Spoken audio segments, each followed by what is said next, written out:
Now, let's try to summarize Protagoras' conclusions. At least, every citizen has a sense of justice.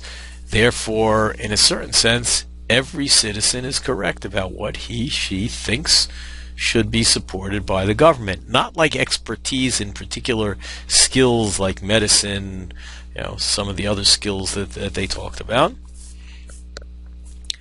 And the idea behind it is, I think this is what makes democracy work, that everybody has this sense of justice. Everyone has their reasons for believing it should be what the government should do.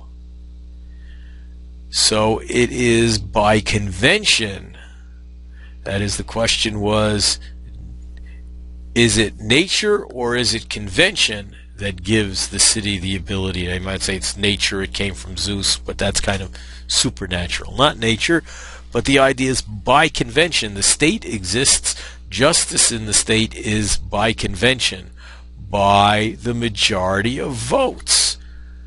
Well, maybe this relativism isn't so bad. What makes something right or wrong is what somebody judges to be right or wrong.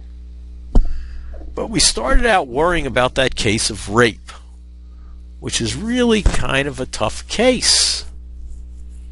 And then you should worry about some other ones. Think about it. Nazi Germany. All those things were decided by a vote. Hitler came to power through a vote.